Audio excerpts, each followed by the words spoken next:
introduction to you. And welcome, Hunter Initiates. I'm Kara Blockwood, your assigned paranormal professor. Today's training, exercise, or course will prepare you for what you will encounter out there in the field. It will not be the same as in the classroom, so I want to make sure you're prepared. Not every entity will behave in the same manner, and knowing these difficulties could be what stands between life and death. Wow. This profession isn't for the faint of heart. So if at any time you find your stomach roiling in your gut, you want to crawl out of your skin, or hide under your bed, all you must do is simply make way for the exit and cuddle your favorite crucifix, for this is not the place for you. Now, for all others brave enough to face their fears, open your textbooks, grab your notebook and pen, and let us begin. Now, but before we do, make sure to like, share, and subscribe, and hit that noti bell so all your friends can actually find this and check out this content. It may be the only hope on saving the world. And please leave in the comments any suggestions you may have for new lessons or share info on ghosts you may know of.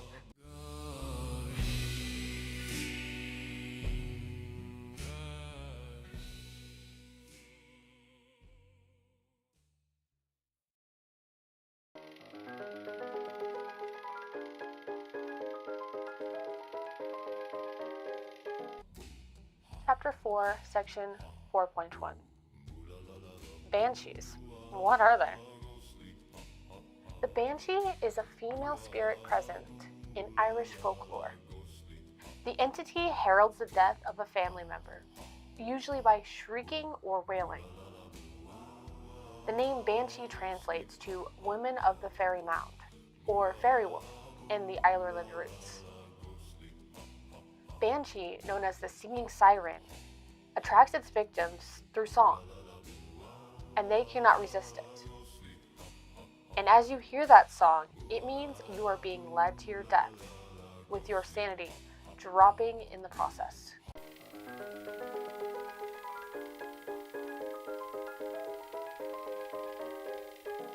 Chapter 4, Section 4.2. Behaviors and Evidence. Now, banshees are noted for their specific screeches and screams that they produce through their parabolic microphone or sound recorder. The entity will only target one specific person. It will single out its prey before making a killing blow. It will ignore all other individuals on sight. Its only focus and sole goal is the prey of one person. And if that person ends up being any of you, you better run and hide, or be prepared. The banshee also has a significant effect on the target's sanity, dropping it down after its song is heard. These behaviors and confirmation of the entity can be determined by finding UV evidence, ghost orbs, and imagery on a DOTS projector, all of which will be found with further details in the next section we cover.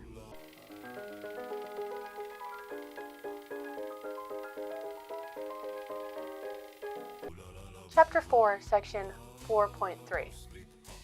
Tools of the Hunt. Ultraviolet left by entities are known to be handprints, left on doors and light switches, or footprints in salt. It can be tracked by using a UV flashlight, which is activated like a standard flashlight. When shown on surfaces, the prints will show up as a greenish glow. Alternatively, a UV glow stick may be used as well to reveal the prints. Now, for the next evidence of ghost orbs, a hunter will need a video camera that is equipped with night vision due to them not being able to be seen with the naked eye. Ghost orbs will spawn in the ghost's favorite room, or their origin point. They will appear as small orbs that glide across the screen, usually one at a time.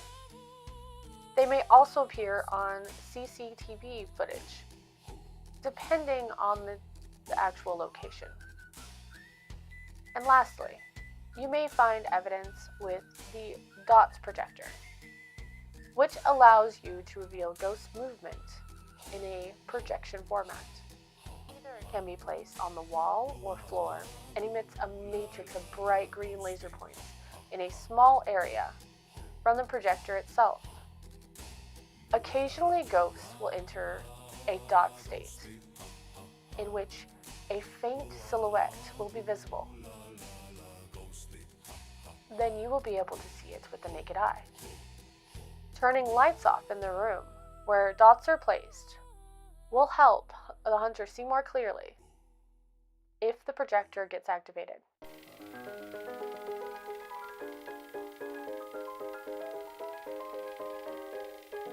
Now that we've covered how this entity behaves, allow me to share with you the aspiring hunter's story from the past. A story of caution, if you will, to all those that have ventured out after. Gary Nelson had just graduated from the academy in September 2005. He was known for his hair to be dark, luxurious, and long. All the girls in class would ask him to let them braid it. He spent most of his class days creating supernatural comics in a journal he carried with him.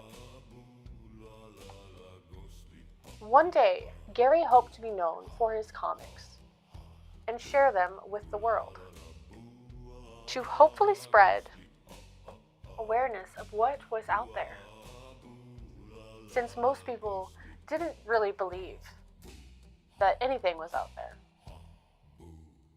and also to bring in more potential hunter candidates to show interest. Now, at 20 years old, his creativity was being tested with his first hunt. In a small town in Missouri, an old couple, John and Millie Thompson, were being tormented by what they believed to be a faulty old radio. But after reports made it to the lodge, Gary knew that singing had to be the one and only Banshee. He got his gear ready and triple checked to make sure that he had all the equipment that he needed for the job and was all ready to go. John and Millie Thompson, both around 60 years old, were homebodies, so they knew their house inside and out, especially their old radio that never went wrong before, giving them entertainment after long days of work. They lived in a single-story farmhouse with a basement. Now, Gary arrived on the scene shortly after the couple had went for their long-awaited vacation. The first thing he did on that site was place dots around the living room, just to the left of the door. That's where the couple had the old radio placed, and most likely the area of the Banshees' hunting grounds. Then he began his meticulous check for any signs of UV traces. And sure enough, he was able to find trails of footprints leading into the living room after about an hour of searching the walls and doors. Next, Gary pulled out a video camera to scan for orbs through the lens. This process was taking a bit longer than he'd hoped for, so he brought out a tripod for the camera to see if it would be captured on the CCTV in the lodge van. As Gary was leaning down to do so, he could have sworn he heard a very, very faint humming or singing.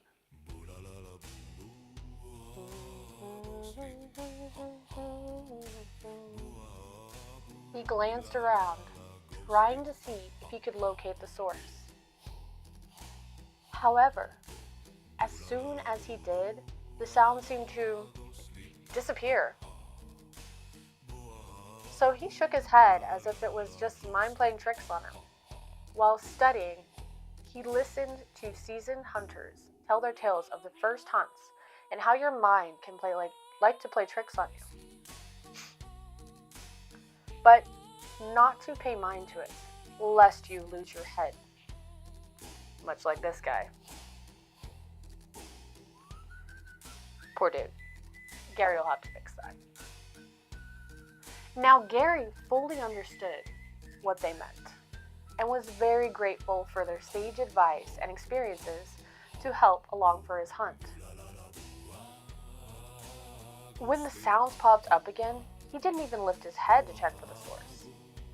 Instead, he spotted an excellent hiding spot to lie in wait for the sighting of the entity.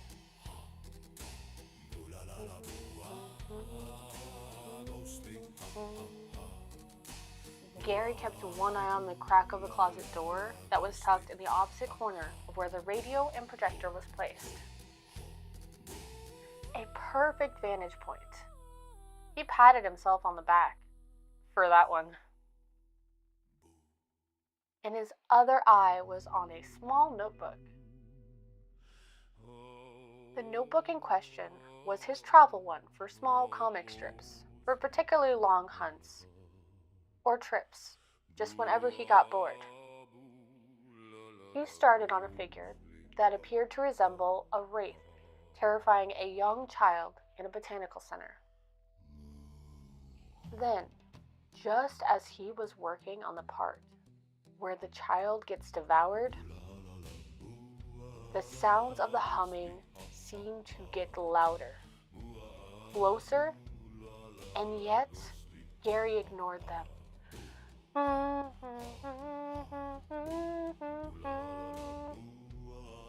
Only shaking his ear to try to rid of the phantom sound. Now, moments later, the most ear-piercing scream is emitted, seemingly right next to his ear. It was all he could hear. That sound, mind-numbing, life-altering sound. That cursed sound. It had him clutching his head with his hands over his ears, launching himself out of the closet, only to find himself face to face with the Banshee. And it was being projected by the dots. Nose to nose, its mouth open wide in a blood-curdling scream. And amongst the inescapable wrath and sound that Gary remembered that he did not equip his noise-canceling headphones. And the sound just kept going and going as he writhed in agony, now on the ground. By the time the recovery team made it to retrieve him, his mind was gone. All he kept muttering was the screams. You hear them? The screams. She screams. They won't stop. Let this be a lesson, class, that you never get to relax during hunt, even if it takes time. Your full attention must remain on survival and investigation. It is paramount. Now, I hope you took detailed notes. There won't be a pop quiz, no passing go, no collecting 2 million. After you complete this course, you will be thrust out into the field where this knowledge will be directly applied. If you have any questions or concerns, please place them in the comments. And always remember, hunters, you are all that stands between safety and danger when it comes to the paranormal. Until class is in session again, stay safe, protect the innocent, trust your instincts, and remember, the hunt is never done. Happy hunting!